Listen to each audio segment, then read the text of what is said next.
Howdy and good afternoon. Today we're going to continue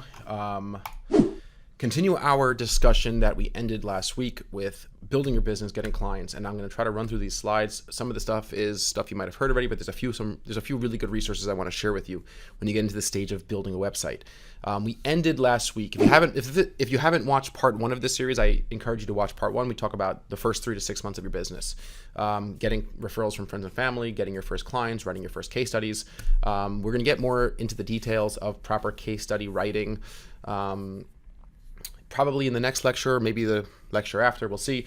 But you've gotten your case studies, you've gotten reviews, you have a few clients you've worked on. They could all be friends and family. It doesn't matter because the public will not know that.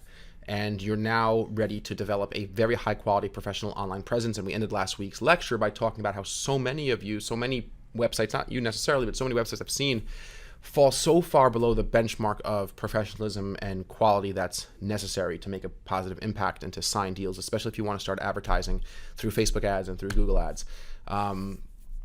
I'm not going to spend a lot of time delving into the background of why your website should be of a high quality, why it has to meet a certain threshold of production quality and professionalism. There's a lot of statistics on that. I've given lectures on that, but just trust me at my word for now that this is important, okay? All right, so part 2, production quality and professionalism. There's 2 types of production quality when I refer to this idea of production quality. You need to meet a basic threshold of professionalism. That means when someone comes to your site, within half a second, a visitor should feel that this site was professionally made and professionally designed. That's an intuitive gut feeling a person's going to get, all right? That's what it comes down to. It's an intuitive gut feeling. There's no way to describe, a person typically is not even able to describe how or why specifically a website did not meet those thresholds for professionalism. This picture on the right probably could be improved quite a bit. Again, this is different because this is for a freelancer. And a lot of times if you're just doing lead gen, you're trying to get somebody to submit a form to give something away, whatever it may be, that level of professionalism is a lot less. We have to meet that basic feeling of production quality, which is why it's so important to start off with templates or copying another successful website, and I will get to that in a few slides. So you got to meet that basic threshold, right? So you have to have the content be legible. It's got to be spaced out properly. It has to have, heading 1s and heading 2s and a body copy and professional images, so on and so forth. Now, the second level of professionalism and production quality is it appropriate for your brand and what you're selling? Now, a company selling surfboards doesn't have to and shouldn't look exactly like a company selling baby grand pianos. There should be a different feel. A company selling surfboards should have a feeling of casual, laid back culture, whereas a company selling $100,000 grand piano should have a feeling of luxury and complexity and richness to it. So you have to think about that. Now, in our industry, if you're an agency and you're trying to get clients to pay you for your skill, your creativity, your intelligence, your knowledge, we have a high level of production quality. Our threshold for production quality is pretty high. It's got to look good, especially because there's a lot of other sites that your prospects will be evaluating that look really, really good. So you need to do a good, now you don't have to look the same, but you have to meet the same feeling of, oh, this is legitimate. It could be total. I'm going to show you a few websites soon that have totally separate designs, but they all meet that level of professionalism and production quality. Like, oh, it's legit. So that's super, super important. Now, keep that in mind as you evaluate websites, as you think about your own website, because if you don't know the core basic elements, it's going to be very, very hard for you to even hire somebody who's affordable, because you're going to have to provide direction on how the site should look, and you should be able to know if it looks off. Now, what are the elements that lead to production quality? So to me, there's 3 things. Design, which refers to the color scheme and to the spacing and to the images used, and to the iconography, and to the size and placement of the call to action blocks, background images and video, all those elements is sort of part of design, and design is a big part of production quality. In fact, design is the first thing a person is going to emotionally evaluate the moment they land on your site. So you have to keep in mind that the design has to be top notch. The layout, that refers to navigability, how many different pages you have on your site, where your information is structured. Is it easy to find what you're looking for? Does the site feel complete? And the quality of information is the third tier down, is once a person begins to read your headlines, your subheadlines, your calls to action, and your copy, your body copy, is the writing of a high quality nature, grammatically correct, no spelling errors, and clearly communicating what it is you have to offer. So those are the three tiers of production quality from first to last. So the first thing a person sees right away when they land on your site is the site designed well? The second thing they see is the site laid out well? And the third thing a person sees is the actual information that I'm getting from the site high quality, and do I think it represents the type of person or team that I want to work with? That's really, really important. I've had many times over the last few years where a client would tell us that they found us online and they were evaluating a lot of other agencies, but they just liked what our copy communicated about us as people. And that's important. And I'm going to talk about stealing from other companies. There's nothing wrong with stealing copy. Now, you can't plagiarize, but you could steal ideas, right? Totally. It's what I've done. It's what I've always done. I think there's less stealing on our site now because we've tested a lot of different things over the years, but certainly in the beginning, the first few years, was a lot of stealing and repurposing other copy that I liked that I found online. And it's just a formula that has worked for us. And I highly encourage you to do it. Okay, so to understand what leads to production quality, I would recommend go through a bunch of different sites. Do some Google searches for PPC agencies. Do Google searches for even e-commerce products. Do some searches for different services like legal services or accounting services or plumbing services or whatever. And start getting a familiar sense of, is this site good? Does it make me feel good? Does it make me feel like I trust the people? Evaluate design, layout, quality of information, and I would even recommend rating each of those sites on a scale of 1 to 10. And after you've been through 10, go back to the first one and see if you have any new insights and if you would change your rating. It's a really good exercise, and I encourage you to do it.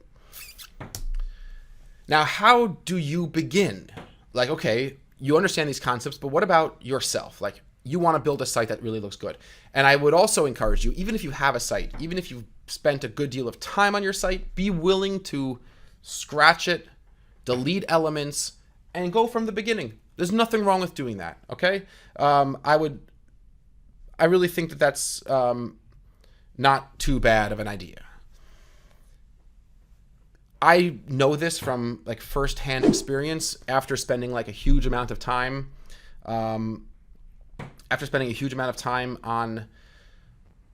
websites and landing pages that I've created, and then like just learning more and taking training taking trainings just like this one, and realizing that, hey, I've made a huge amount of mistakes, and my site isn't that good. And I need to make changes, and I would click the delete button and start from scratch. It's not a big deal. And if you embrace that process, there's something very fun about it. Now, the first step is researching your competitors, okay? Look at Clutch, look at The Manifest, look at Upcity, and look at Google. Look at SimilarWeb. Begin with a list of 10 to 20 different websites in this space, and I'm going to show you my top 13. And I'm going to tell you a couple stories of how we started. Make a list of those. Make a matrix of the things that you like and don't like, a pros and cons column for each of those sites. Like, you might really like the hero section of Client Boost. You might like Adventure Media's case study structure. And start writing out what it is about those you like. Put it in a Google Doc, put it in pen and paper.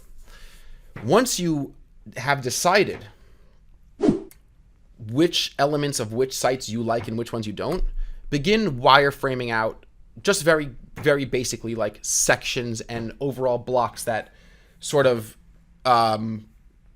relate to design for your pages, homepage, a contact page, etc., and say like, oh, and then And then in the wireframe, you'll be like, okay, I like it. Directive Consulting, I like how they do their headline and subheadline on hero section. I like the color scheme from Logical Position. And you start saying, okay, like I'm going to begin to literally steal pieces from other competitor sites, other sites that are relevant in this agency, and that I know have been around for 5+ years, and they have, they've worked with 50+ clients or 100+ clients. And I'm going to build my site using blocks from each of these different sites. That's the best way to do it. It's literally what I did when I started out. Think about where you're going to put your social proof contact forms case studies. You could literally copy the layout of other sites. I don't think you could ever be harmed by putting testimonials higher on your site, making your contact forms stand out a little bit better. But again, before you start breaking conventions and breaking away from how you see other sites designed, make sure you know what you're doing. Make sure you're really, really confident that it's a good move. And then begin thinking about your overall site page structure and site map, what pages you want to have on your site.